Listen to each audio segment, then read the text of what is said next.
lecture. This lecture is an introduction to Green's function, and it will be followed by another lecture on Green's function that will focus on applications. So first an introduction, and then in the second lecture we'll see some applications of the Green's function. So let me give you an outline of this lecture. We'll have 4 sections, 4 chapters. First we'll look at what's called the free space Green's function. That's sort of if you have just free space, no boundaries. Then the case where there are boundaries, that's called the tailored Green's function. These two are frequency time domain Green's functions. We then also look at the frequency domain equivalent, and at the end at a very special Green's function which is useful for quite a few practical cases, but it's an approximation of these previous Green's functions. Okay, so let's start with the free space Green's function, and I'll explain the general concept first in 1 dimensions. So let's consider an infinitely long tube like we've got here. And that's filled by some compressible fluid with a speed of sound c. And then at a particular position, I've called it x star, we have 2 plates, 2 parallel plates. And these plates at time t star, they move apart very suddenly. Just slightly, but very suddenly move apart like an impulse. So this is before they move apart, they're together. And then a little time after they've moved apart, so they're apart now, a wavefront has been generated. Okay? And that has traveled a certain distance, and that distance is speed of sound c, times the traveling time, which is the actual time minus the time when the plates separated. Okay, and this, the response to these sort of impulsive, to these 2 plates focused on a point and moving impulsively, that is the Green's function. So I've written it down here again. It's the response of the fluid to an impulsive point source. And as you can imagine, it depends on the source position. I've denoted that with x star. It depends on the firing time, or sort of thinking in terms of guns here. When the impulse is sort of fired, it depends on the observer position, and it depends on the observer time. And for the notation, I use a capital G, and then we have all these 4 variables. Well, it's a function of all these 4 variables.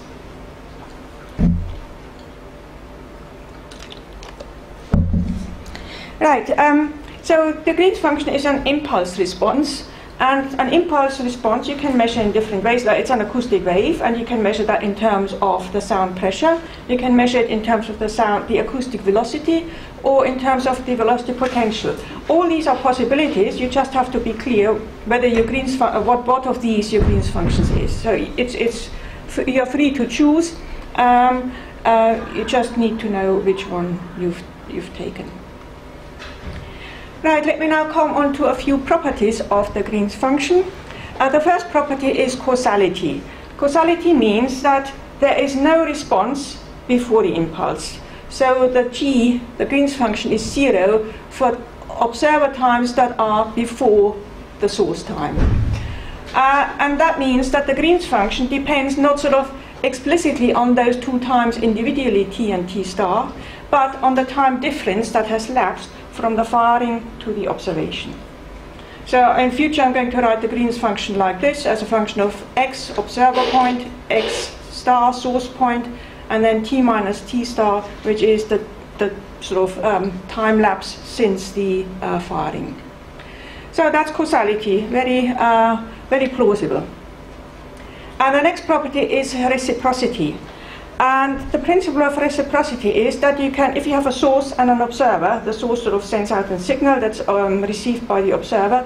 If you swap the 2 over, source and observer, then the signal that's received is exactly the same. And that's expressed in this equation, where you have the source observer position x, source position x star, and that's exactly the same if you swap those 2 over. So that's what's called reciprocity. And the governing equation for our case, which, just to remind ourselves, is a compressible fluid in an infinitely long tube, must be the wave equation with a speed of sound c there, and a forcing term which describes the point force at x dash, that's described by this delta function, and this delta function describes the fact that the forcing happens at 1 moment in time. and at the time t star. Right, this governing equation can actually be solved for our one-dimensional case. I'm not going to show the solution. It involves a little bit of theory of generalized functions. It's not actually that difficult. So if somebody is interested, I can sort of produce the derivation later on. Anyway, the solution of the governing equation is this expression for the Green's function. We have two regions. To the left of the source, we have backward traveling waves. To the right of the source, we have forward traveling waves. And this h represents the Heaviside function. Okay, and down here is a sketch of the Heaviside function for those of you who don't know it. So the Heaviside function of t as the independent variable minus some constant a looks like this. It's a unit step function. So it's 0 up to a, then it jumps to 1, and then it's 1 for the rest of the time. So that's the Heaviside function. And sort of physically, that fits in very nicely. If you sort of move two plates suddenly, you get two wave fronts that just propagate with a constant speed away from the source. Okay. Next, I want to describe a very neat application of the Green's function. The Green's function is a kind of, you can see it as a building block for forming solutions to forced, to certain types of wave equation with a forcing term, something like this. So here we have a wave equation for the velocity potential phi, and then some source term, which could be, well, like in the acoustic analogy equation, it could be the sort of the heat release term, or it could be the Light-Hill's quadrupole term. Anyway, some source term on the right-hand side of the wave equation. And of course, we know the governing equation for the Green's function. We've seen that before. That's this one with the two delta functions on the right-hand side. Now, you can do a number of mathematical manipulations. I'll just sort of sketch them without doing them in detail. And then we will end up with an equation which actually shows this building block principle very nicely. So, so a rough description of how to get to that equation. We take this governing equation for the velocity potential multiplied by the Green's function. The equation for the Green's function we multiply by the velocity potential. We exploit the reciprocity of the Green's function, so we swap x and x star, multiply as I've just described, subtract the resulting equations, and then integrate on both sides from with respect to source time from 0 to observer time, and with respect to source coordinate from minus infinity to plus infinity in our tube. Right, and if you do that, after a number of mathematical manipulations, you get this result. So let's have a closer look to see what this is. On the left-hand side, we have our velocity potential, which is basically the solution of the wave equation for the velocity potential with the forcing term. On the right-hand side, we have a double integral, and in the integrand, we have the Green's function, which we know, and we have the source term, which we also know because that's what's on the right-hand side of the PDE, of the partial differential equation for phi. So we have these known terms, and we integrate with respect to source position x star and receiver and source time t star. So that shows that the Green's function, if we have the Green's function, we can kind of build up the solution that we really want as a kind of integral over these terms. And that is then the solution to the above partial differential equation, or in our case the wave equation for phi. It doesn't just work for the wave equation, but for our purposes we are going to use it for the wave equation. It works in a lot more in a lot of other equations. So it's a more general concept that I'm sort of giving the impression here. Right. Let's look at a special case, the case where we have a point source at one point xs, and that's a very sort of common case. Whenever you have a compact source, you can say, the source is at that point and not at other points. So many sources, most compact sources, you can describe like this, where we have this delta function, which describes the point nature of the source, and then we have some time dependence that are called s of t. So with that particular source distribution, if you put that into this integral, you can integrate with respect to the source position, because the delta function makes it nice and easy, and you're left with an integral over just the source time. And again, in the integrand, we have the product of Green's function times a source term. Right, so just to have an interim summary, we know the Green's function, we know the source distribution, and from that we get the solution of the wave equation for phi in terms of an integral over the source region and the forcing duration. And that is the integral equation. Right, so this was the scenario in one dimension. And it's very much the same story in 3 dimensions, except that you have 3 directions, but there are no new ideas in this extension from 1 dimension to 3 dimension. So no surprises coming up. So let's now consider an infinitely extended 3-dimensional region. So from an infinitely extended tube to an infinitely extended 3-dimensional region. Again, filled by a compressible fluid with speed of sound c. And now our source is a tiny balloon at a point which is described by a vector x star. That's our source. And that inflates abruptly a little bit at the time t star. So this is before it inflates. It's just so tiny and uninflated. And then a little while after it's inflated, we have a bigger inflated balloon. And a wavefront has been generated, this circular wavefront, which is traveling outwards. And the distance from the balloon is given by this expression, speed of sound times the time that's lapsed since the impulse. Okay, so now the Green's function, it's still a function of the same 4 variables: source position, source time, receiver position, receiver time. The only difference is that the positions, x and x star, are now vectors. In 3 dimensions, there are 3-dimensional vectors. In 2 dimensions, there would be 2-dimensional vectors. So it's exactly the same kind of thing as we had for the 1-dimensional case. And also the properties are exactly the same. Causality applies still as before. I mean, it's just physically plausible. And the reciprocity also applies as in the 1-dimensional case. And the governing equation looks very similar. The only difference is that we now have a 3-dimensional delta function here on the right-hand side for the spatial dependence, and the time term as before. Right. For the 1-dimensional case, the solution of that was a sort of a wavefront described by a Heaviside function traveling away from the source. Here the solution is a bit different. It's a wavefront, it's a circular wavefront which travels away from the source and decays with distance. So that 1 over x minus x star that describes a decay of the wave. So what we have here is circular wavefronts described like we see in this picture of the wavefront. Okay. Right.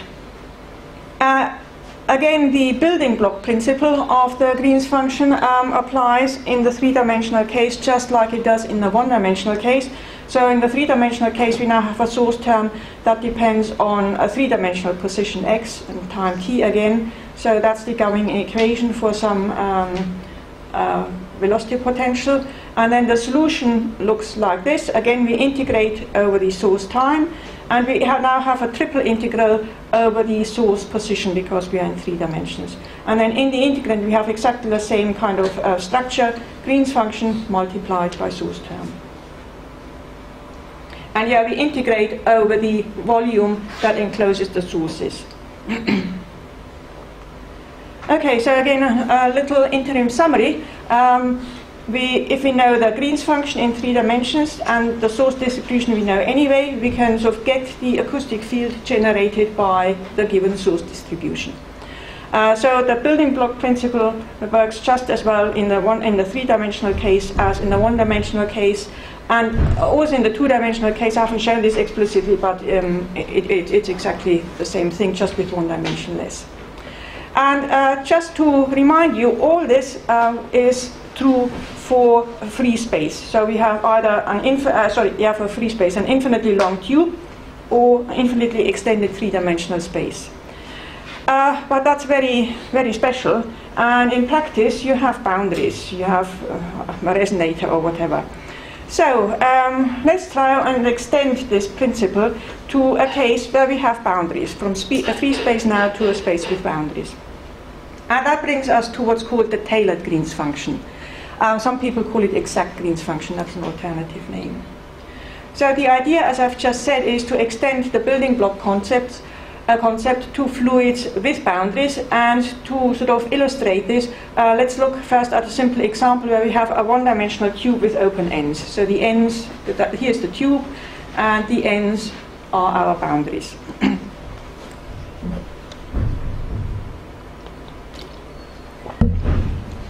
Right, so as before at x star we have our two plates that have moved apart suddenly, and the tube is finite from x equals 0 to x equals L, and when the plates move apart they generate a wave going to the left and a wave going to the right.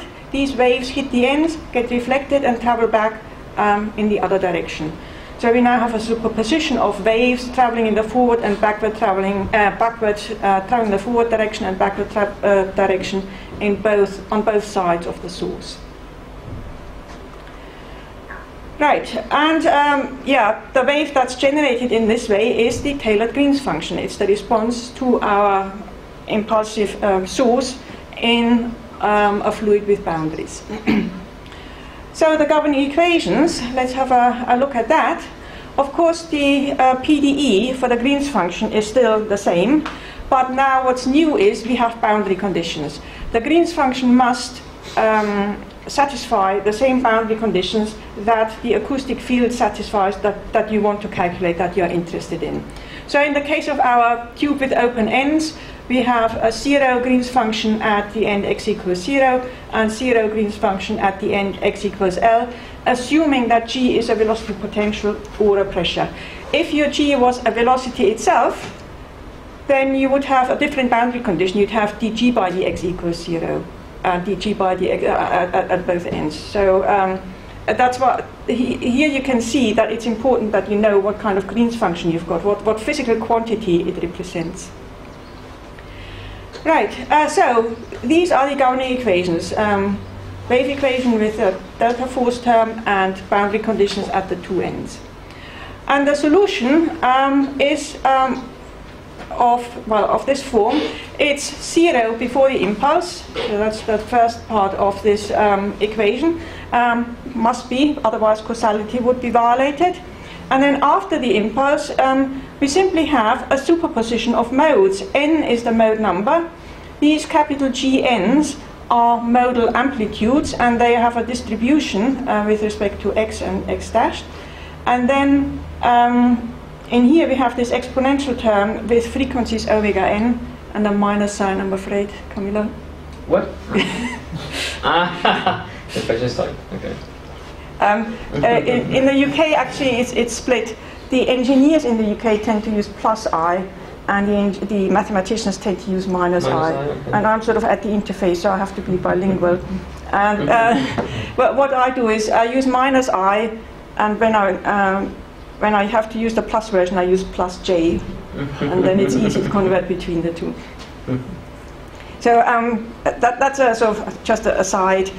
Don't mix them up. You get nonsense if you do mix them up. Also, consistently stick to one version, either e to the minus I omega t or e to the plus I or j omega t. Anyway, so our Green's function in this finite tube is 0 until the impulse and a superposition of modes after the impulse. And n is the mode number. Omega n is the eigenfrequency of mode n. That can be complex, it doesn't need to be just real. And the GNs are the Green's function amplitude of the modes. And these quantities, the omega and the g, the frequency and the amplitude, can be calculated from the governing equations, from the PDE and the boundary conditions. Again, that involves a little bit of a generalized function theory, so I'm not going to show that, but I'm going to show the result because that's actually rather neat and analytical. For the frequencies, you get this result, which is exactly what you expect for an open-ended tube. And for the Green's function amplitude, you get just sort of simple, there's a lot of constants in there cluttering it up. But basically, the x dependence is in this sign x, and the x star dependence is in this sign.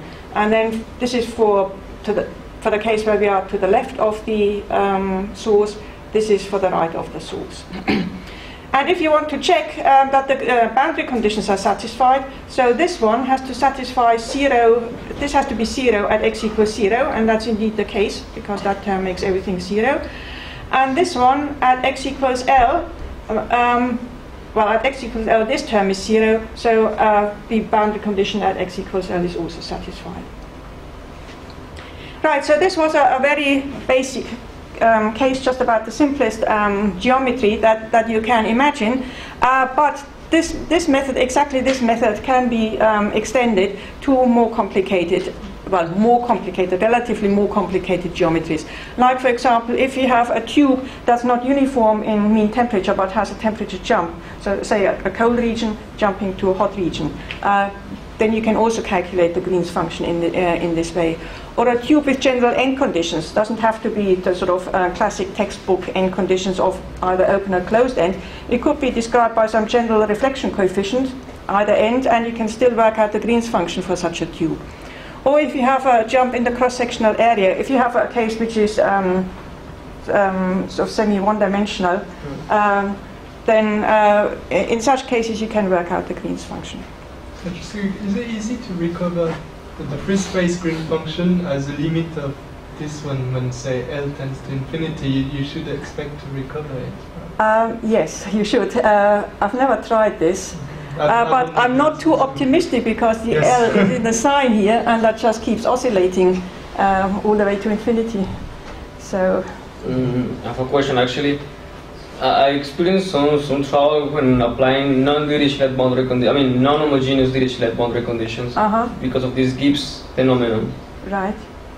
And when I realized actually Green's function is very useful when you have homogeneous Dirichlet boundary conditions, and then if not, I don't have any idea how to do it. If not, in some cases you can still do it.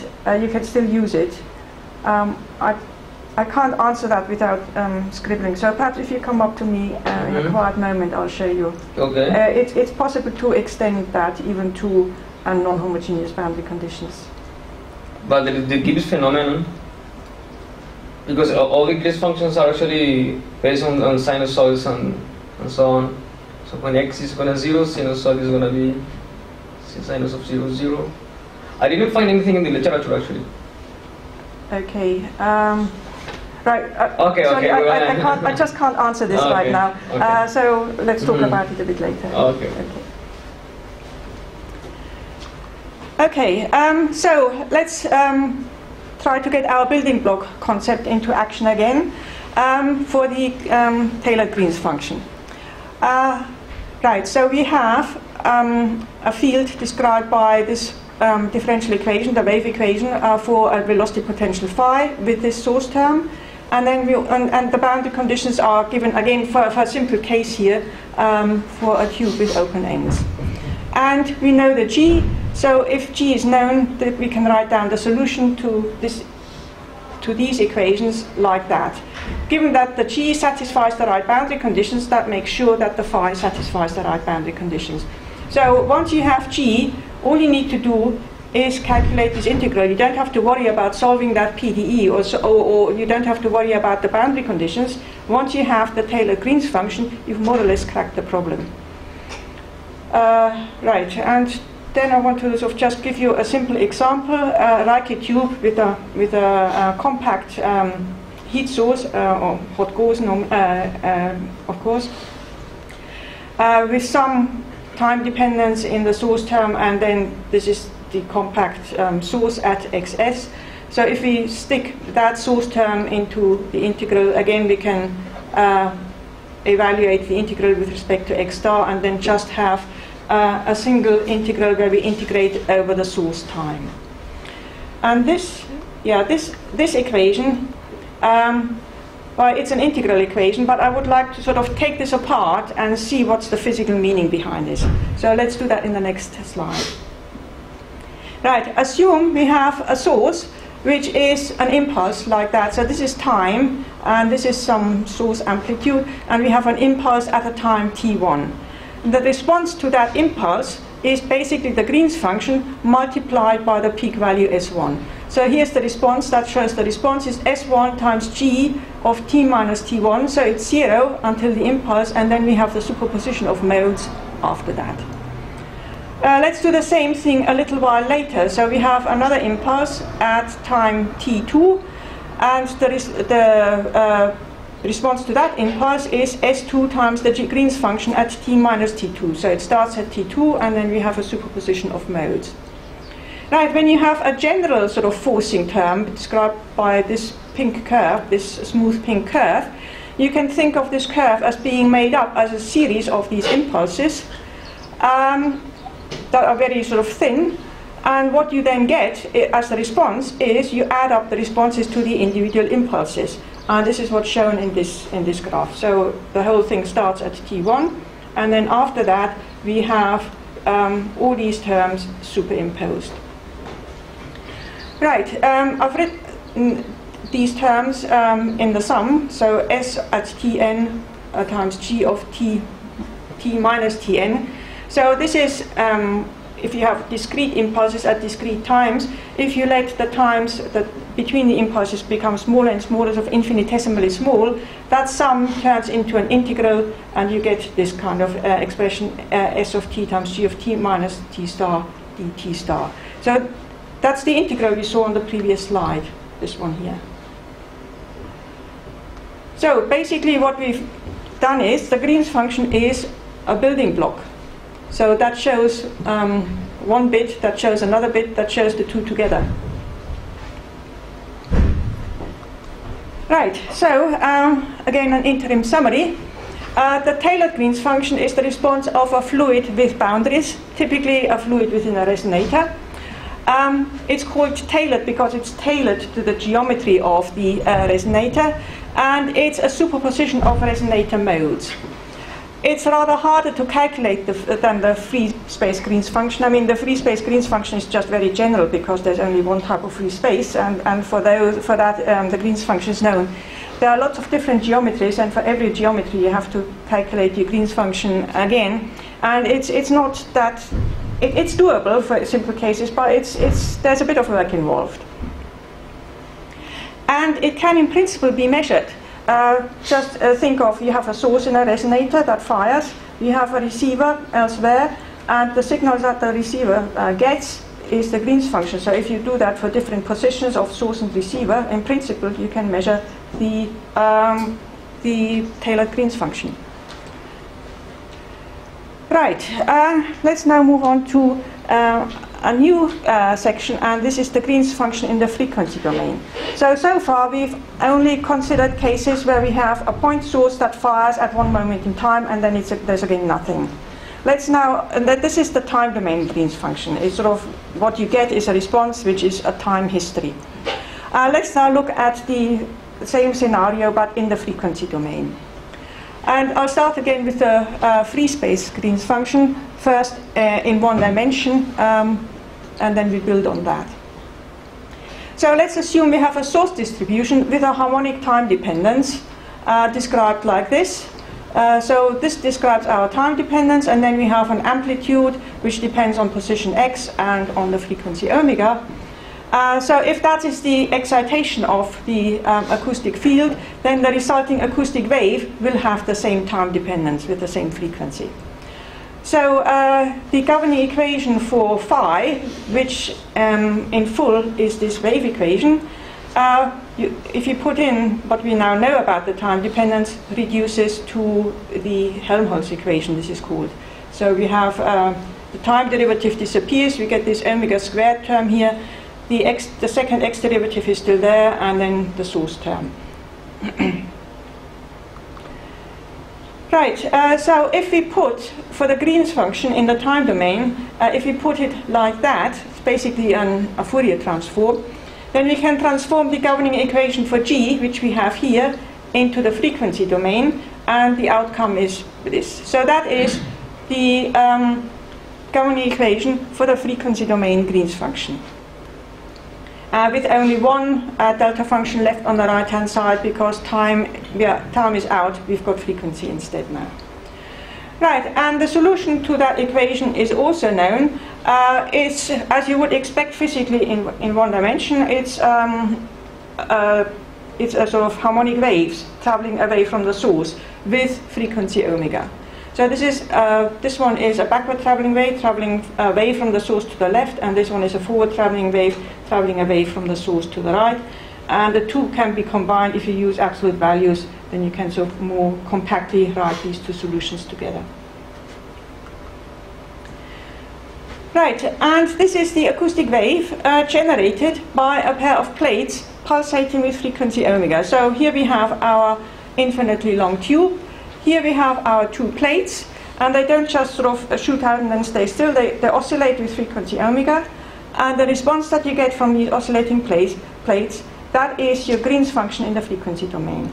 So even in the frequency domain, the Green's function has a very obvious, well not obvious, intuitive physical meaning.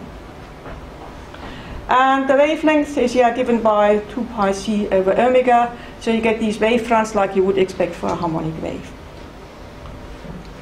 And here we have an animation, so that's the source.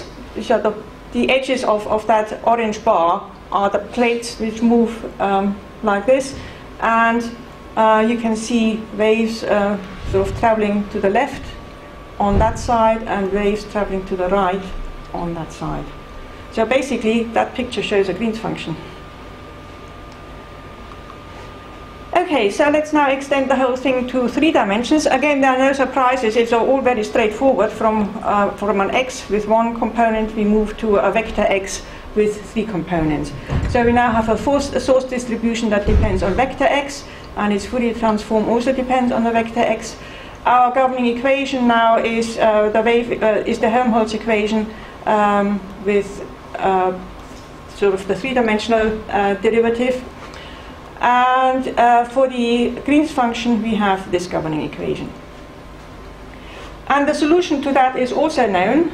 It's given by this expression, which it's a bit similar to it's again a spherical wave, but not just a single wave front which propagates away from the source, as in the case of a single impulse, but a sort of a wave front that sort of, it's a wave that travels and with several wave fronts that are separated by a wavelength lambda. So here's a picture. Here we have the pulsating balloon, and then you get these wave fronts being sort of radiated away from the balloon with a wavelength lambda between them, given by this expression.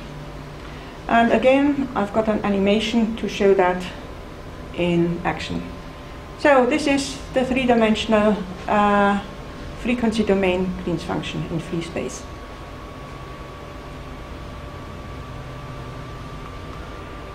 Okay, so we've considered free space so far. Let's now, for the frequency domain Green's function, let's now move into the case where we have boundaries and consider the tailored Green's function.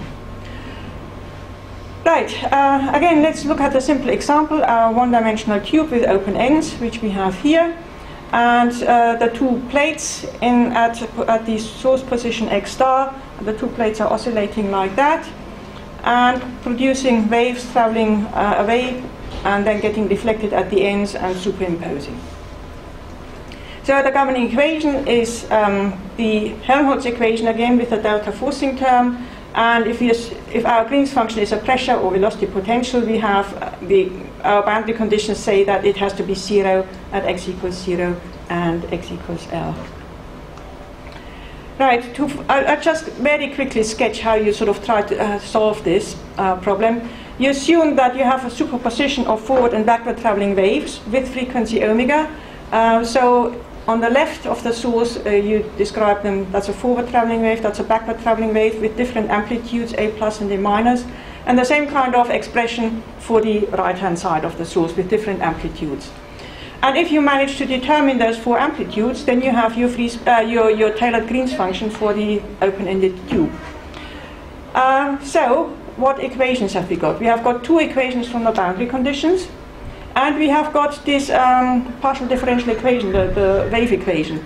Now, this looks a bit funny. It's only 1 equation, but actually there is another equation hidden in it. This is rather subtle, but you actually get 2 equations from that single PDE, which is enough equations to determine these coefficients, these A's and these B's. If somebody wants to see the calculation, I can provide it, but it goes over a number of pages, so I'm not going to show that here. But here's the result, and it's a function, or the frequency domain Green's function obviously depends on frequency omega, depends on the observer position x and the source position x star. Right, so let's summarize what we've got for the frequency domain Green's function. It's the frequency domain Green's function is a response to a harmonic point source. Yeah, so it's still a point source, but one that sort of oscillates with a given frequency, with a fixed frequency. And it's the same whether you're in 1 dimension, 2 dimensions, or 3 dimensions. It's described by the Helmholtz equation with that delta forcing term, and there's a free space version as well as a tailored version. This free space version is known, and the tailored version depends very much on your geometry, and normally you have to work it out yourself. Okay.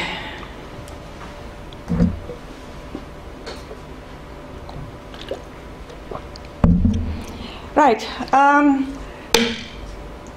The next thing I want to move on to is the compact Green's function. The compact Green's function is basically a tailored Green's function, but one that's been simplified to make it easier to calculate. But it's simplified in such a way that it's still practically useful. That's basically the compact Green's function, and sometimes also called the low frequency Green's function, because if you have low frequency, you have a long wavelength, and any bodies are compact compared with the wavelength. So let me explain the general concept. As I've just said, it's an approximation of the tailored Green's function, and it's valid if the following conditions are satisfied. And I've sort of outlined this in this picture. First of all, the region of interest contains a compact solid body, and here in this one-dimensional example, the solid body is a constriction here and here. And if the wavelength is comparable to the tube length, then the solid body is this can be compact. So if the extent d is small compared with the wavelength, then we can speak of a compact solid body. And the other condition that needs to be satisfied is that the sound source is close to the solid body. So the sound source is this blue double plate, is close to the solid body, and the observer is far away from it. It's not very convincing in this drawing, but just imagine this observer is some way away. So under these conditions, we can calculate what's called the compact Green's function. That was an example in 1 dimension. On this next slide, we see an example in 3 dimensions of an orifice place, which also has a compact Green's function. So we have the solid body now is an infinitely large rigid wall with a hole in it. So this is an orifice place. So the solid body is the plate.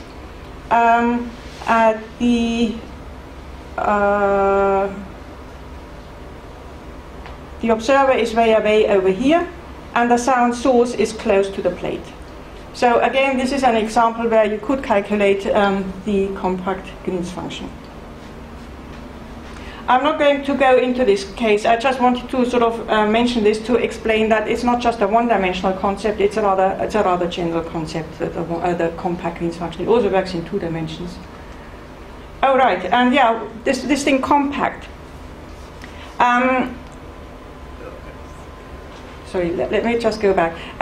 Compact Green's function. So the way to calculate the compact Green's function is to say, okay, I'll split up my region of interest into 2 bits. the region near the solid body, which is a small region compared with the wavelength, and then the region far away from that solid body, which is a large region.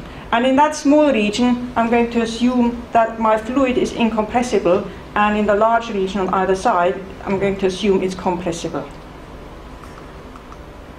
Right, and if you might sort of think, oh, if I'm close to a body, or how can a fluid in an acoustic setting be incompressible? But that actually does happen with compact bodies. So on the left here, we have an example of a compact source oscillating with a wavelength that is much bigger than the source. And as you can see from this animation, the density barely changes.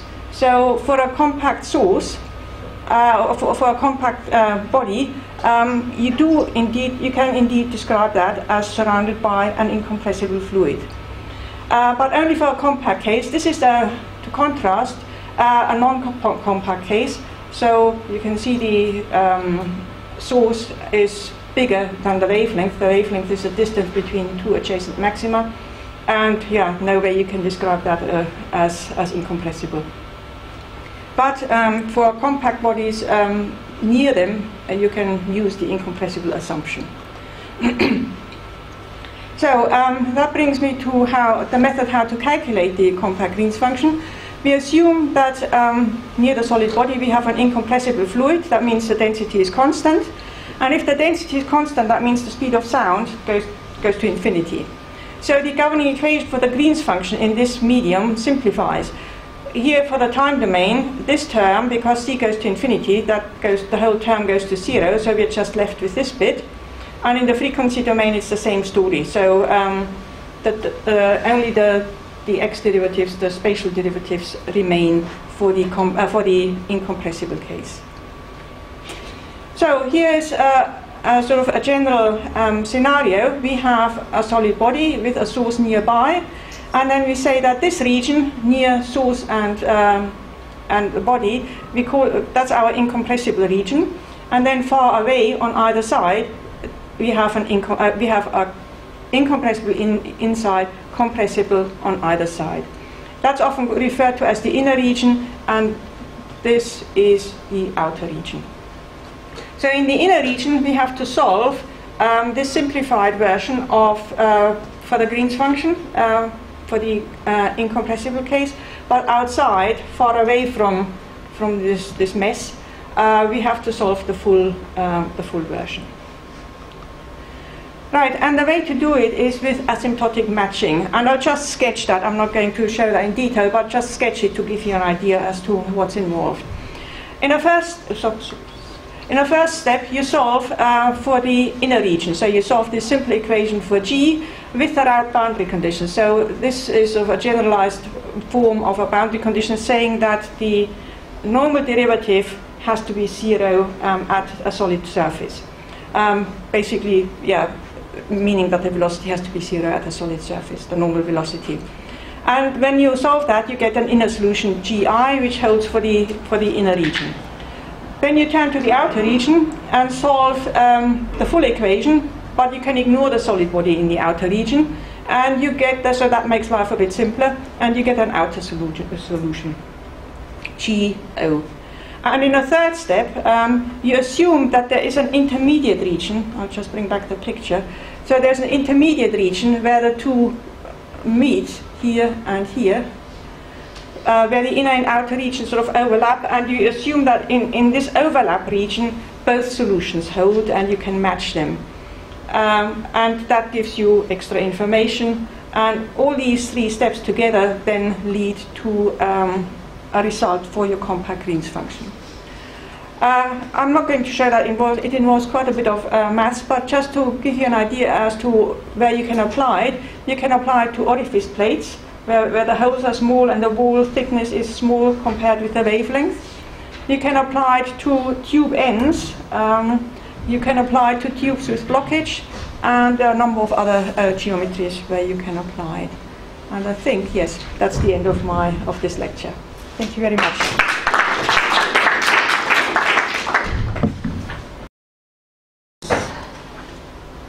So these compact Green's functions are used normally 1D, 2D, 3D? I mean, what is the advantage? I mean, the green function should be much easier than the green function for a compressible flow, no? No, for an incompressible flow, it's easier to find the Green's function. For an incompressible? Yeah. Okay. Because the equation is simpler. You just solve the Laplace equation rather than the wave equation. Yeah, for the incompressible region, you solve this. For the compressible region, you solve this. That's harder to solve. For the incompressible region, you just have to solve Laplace's equation. Okay. So what sort of conditions you impressible in step 2? What sort of conditions? There should be some boundary conditions somewhere. That depends on the. I mean, I've just explained it in very general terms, but that depends on the geometries. Like if you had boundaries here and here, they would have to be incorporated in the solution. But the interfaces. And so you first separately solve for the inner region and for the outer region, and then you get solutions that still have some open constants in there. But to solve the problem in the outer region, say, yeah. Do you need a condition on an interface that is not yet determined? Yeah, that's sort of undetermined. That's a kind of an open boundary condition, as it were. Okay. Which you then satisfy by applying the matching. So instead of having a boundary condition here for the outer region, you use a matching condition. So we give, say, a value for this condition, and the matching comes. Sort of, yes.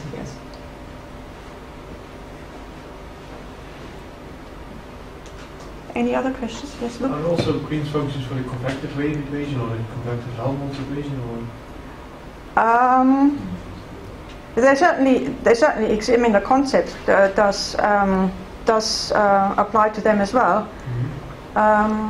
Whether the solutions are known, I don't know. Probably because the convective wave equation can be reduced to the wave equation by a change of variable, change of variable, and what changes from the convective to the wave equation, your small k becomes a big K that includes the Mach number in, and so you can solve for this and then do your change of variable back and then This is only true for a uniform flow. Yes. Sorry? This is only true. Oh I mean by convective wave equation I'm assuming uniform flow. Yeah. Yeah.